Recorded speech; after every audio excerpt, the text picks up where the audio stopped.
আমি ছন্দা মুম্বাই থেকে। আশা করি তোমরা সবাই খুব ভালো আছো, আর আমিও অনেক ভালো আছি। আর এখন রামবাবুর সাথে আমি চললাম ব্লাড টেস্ট করতে। আসলে আমি থাইরয়েড পেশেন্ট, 3 মাস ছাড়া ছাড়া আমাকে রিপোর্ট করাতে হয়। তো বেশ কয়েকদিন ধরে যাব করে আর যাওয়াই হচ্ছে না, ডেটও পেরিয়ে গেছে। তো ওর জন্য ভাবলাম যে না, আজকাল আর করব না, চলো আজকেই যাই। আর মনুকে নিয়ে আসিনি, ও ঘুমোচ্ছে, কারণ এখন সকাল 8টা বাজে, ও 9টার আগে ওঠে না, ওই জন্য ওকে আর নিয়ে আসিনি। আমি যে ডাক্তারকে দেখাই ওখানেই ব্লাড রিপোর্ট হয়ে যায় আর ডাক্তার দেখানোও হয়ে যায়। এখন সকালে ডাক্তার তো বসবে সেই 11টায়, তো এখন সকাল 8টা, এখন রিপোর্টটা করতে দিয়ে আসবো, সন্ধ্যের দিকে করে ডাক্তার দেখিয়ে নেব। আর এই যে চলে এসছি, চলো ভিতরে যাই। আর এখানেই আমি ডাক্তার দেখাতে আসি। আর এই যে নার্স রেডি করছে, রক্তটা নেবে। তারপরে বেরিয়ে দেখছি ঝমঝম করে বৃষ্টি। নবরাত্রি শুরু হয়ে গেছে জানো মুম্বাইয়ে। তো কিন্তু এই যে রেগুলার যে বৃষ্টিটা হচ্ছে না, মানুষের আনন্দটাই নষ্ট হয়ে যাচ্ছে। আর এই যে চলে এসেছি ঘরে রিপোর্ট করতে দিয়ে। আর ঘরে এসেই পুরো জলকাণ্ড। সকালে যখন গেলাম চারিদিকে এত রোদ, আর বাড়ি ফিরে দেখছি এই অবস্থা। জানলাটা খুলে গেছি আর ঝমঝম করে বৃষ্টি হয়েছে, পুরো বৃষ্টির জল ঘরের মধ্যে ঢুকে পড়েছে। সোফা পুরো ভিজে গেছে, আর দেখো সোফার কভারটাও ভিজে গেছে। তো চলো আর কি করা যাবে, এবার রান্নাঘরে যাই, রান্না করতে হবে। এদিকে ভাত বসিয়ে দিয়েছি, আর মুসুরির ডালটা ভিজিয়ে রেখেছিলাম যাওয়ার সময়তেই।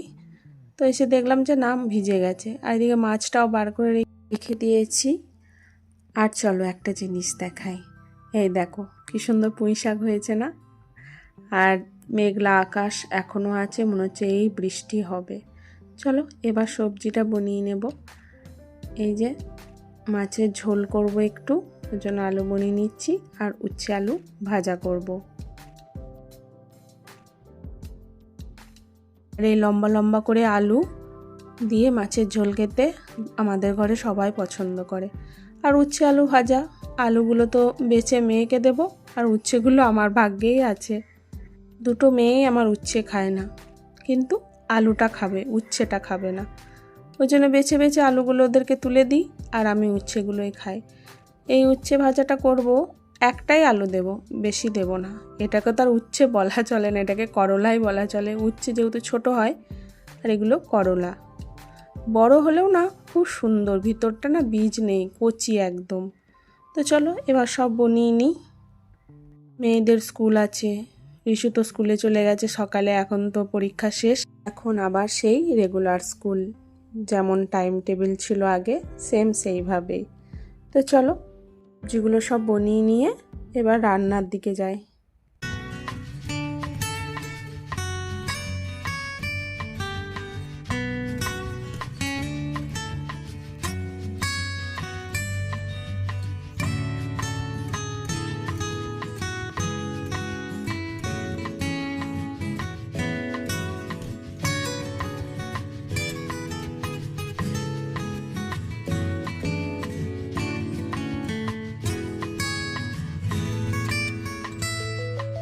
আমার একটা অভ্যেস আছে অনেক বাজে, চপিং বোর্ড আছে, তবুও আমি ওই গ্যাসের টেবিলেই আমি সব ছুরি কাছি চালিয়ে পেঁয়াজ বলো, টমেটো, এগুলো আমি সব কাটি।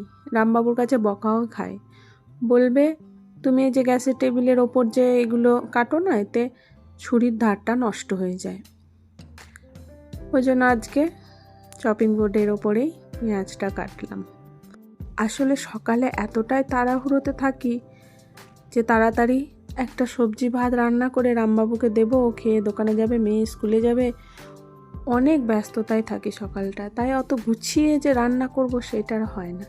আর এদিকে চলো ভাত হয়ে গেছে, ভাতটা ফ্যান ঝরাতে দিয়ে দেব। এবার এই কড়াইটা বার করে নিই, এবার রান্না শুরু করব।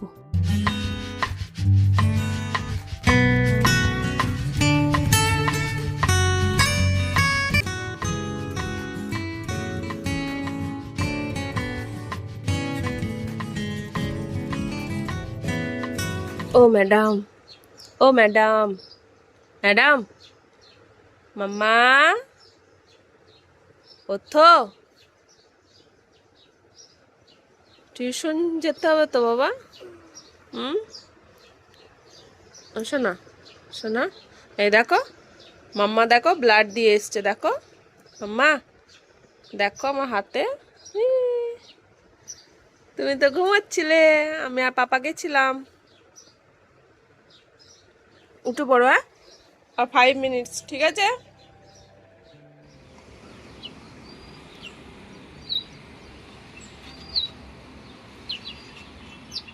কড়াইটা গরম করতে বসিয়ে দিয়ে আমি চলে গেছিলাম মেয়েকে ডাকতে।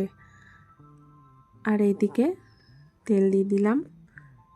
আগে আমি উচ্ছে আলু ভাজাটা করে নেব, তারপর বাকি রান্নাগুলো করব। আর চলো তোমাদের থাইরয়েড নিয়ে কিছু কথা বলি। আজকে আমার 14 বছর হয়ে গেল, মানে আমার বড় মেয়ের বয়স যতদিন ততদিন। ফার্স্ট প্রেগনেন্সিতে আমার থাইরয়েড ধরা পড়ে। আর আমার হলো হাইপোথাইরয়েড, যেখানে মানুষ ফুলে যায়। আর একটা থাইরয়েড আছে, সেটাতে মানুষ খুবই রোগা হয়ে যায়, যতই খায় যাই করুক শুকনো হয়ে যায় একদম।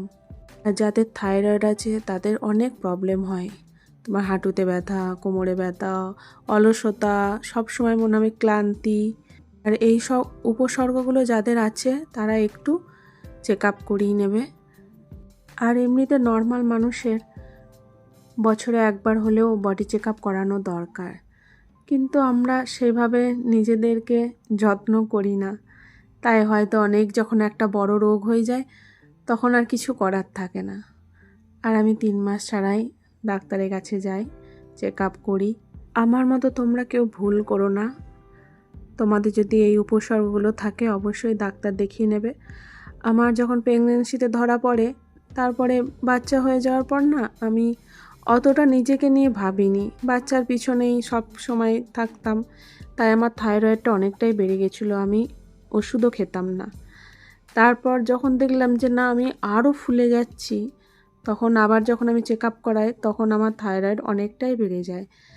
তারপর থেকে যে শুরু হয়েছে আমার ওষুধ খাওয়া, এই যে এখনও চলছে। আর এইদিকে দেখো রামবাবু পেঁপে নিয়ে চলে এসছে।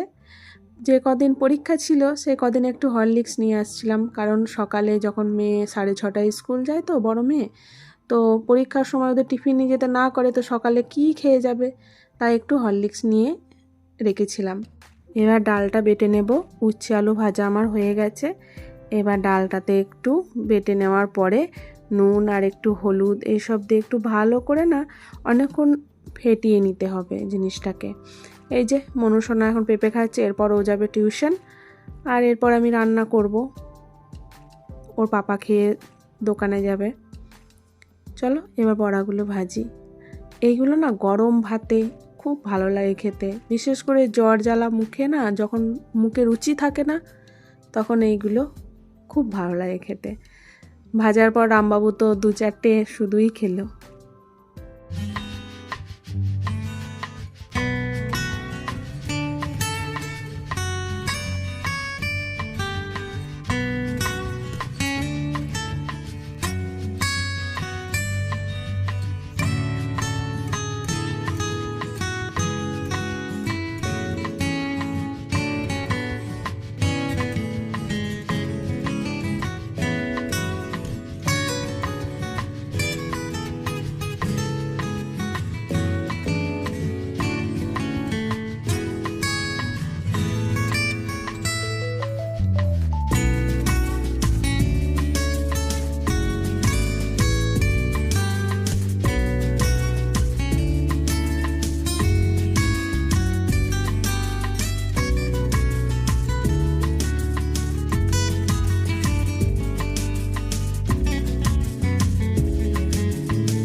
এই যে পেঁয়াজটা ভাজছি, এবার এই যে আলুগুলো সব দিয়ে দিলাম।